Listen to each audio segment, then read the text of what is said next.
Most of us think that having knowledge and in depth ideas about our niches will make us exceptional coaches.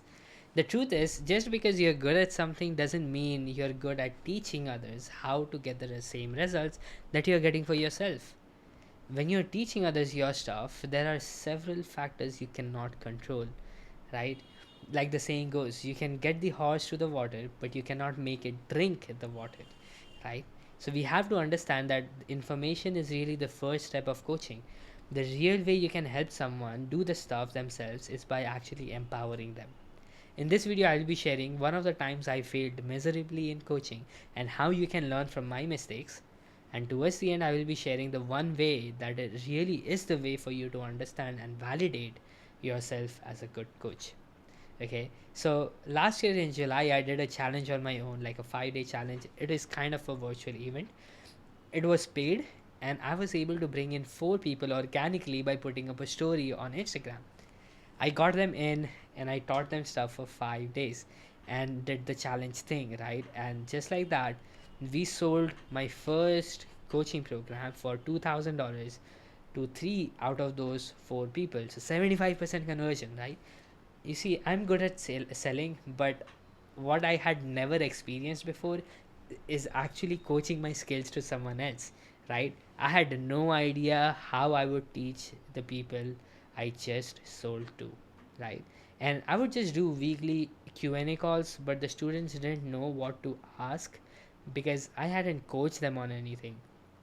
I had no idea, right? Now I would just tell them to do this and do that. They would apply, but there was no logical sequence to the work I was asking them to do because I never planned the content out. I was coaching them on the go. If I'm being honest, at some point I was also scared that what I was doing wasn't helping the students. It was an absolute mess. As a result, I lost all 3 of them and had to issue a refund.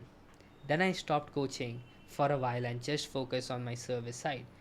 I'm doing great at my service side where we are doing great work that is generating results, but it was tough for me to coach the skills to somebody else. Right? You see, I'm good at doing the work. Like we know what to do, but to coach it to someone else, that's really another game, right? In April this year, I decided there's no running away from it. I have to get into coaching eventually, so I might as well start practicing, right? So I launched a funnel to teach people in India how to create content. I didn't just create the offers, I planned out every bit of it, right? I planned out what I would teach on week 1, week 2, week 3, week 4, week 5. What I would do is create a long presentation and sit down to think how I deliver my content that will create epiphanies for the people I was coaching. I would use storytelling, creating content bit by bit that really took the lessons home for the people watching my training. And it went great. There were like 500 people in the room, and I was teaching them, and I would get some really good feedback from that, right? So I finally learned how to deliver content in my coaching program that created epiphanies, right? People would say, oh my god, I'm loving this. This is the first time of me hearing all of this, right? So I'd never got this before. You see, people texted me how lovely these content training sessions were. If you have watched my niching down video on my channel, you would see one of those trainings in there. But regardless, you would ask Mars, what's the point?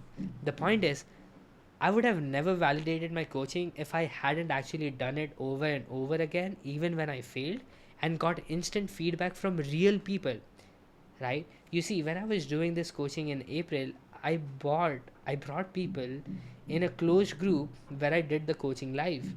Now the people responded to different parts of my coaching, which showed whether they liked the part or not, whether they were understanding what I was teaching them or not, right? If they loved it, I would know, all right, I'm doing good.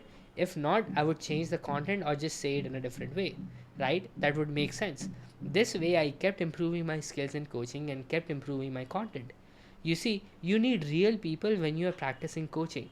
The feedback is going to help you way more than your assumptions ever will.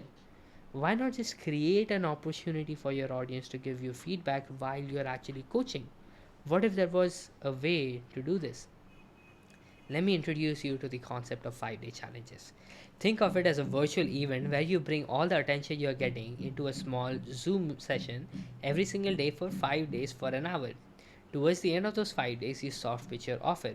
And after that 1 hour of training or coaching them, you do another 1 hour of Q&A session where you really get into the bits of coaching, right? When you really understand what these people were saying or whether they were getting the point or not, because they are going to ask you questions of the parts they did not understand, right? So during the challenge, you teach them on a topic for that 1 hour. Again, a live audience sitting and listening to you at the time you deliver your training. You get live feedbacks in the comment from their reactions, and you know if your stuff is good or bad, whether it's making sense or not. Over the next 1 hour of the training, you let them ask you questions, just like I mentioned, and in that hour, they will ask you everything they want to figure out or face trouble with, right? Now that you know these troubles or obstacles that is stopping them or show like not making them understand, the next time you do your challenge, you include the answers to these questions in your challenge training presentation itself. After a point, they're going to think like you're reading their minds, because there are only limited objections or limited things that is stopping people. After a time, you will see the questions in the first ones popping back up, right? Because it's the same stuff, same questions that your prospects usually have. So keep doing this every month, get feedback, keep improving your coaching skills while selling your offers like clockwork, right? And that is how you validate yourself as being the greatest coach your industry has ever seen. By doing the stuff, giving people an opportunity to give you live feedback when you're actually coaching them. So until next time, keep creating for a change.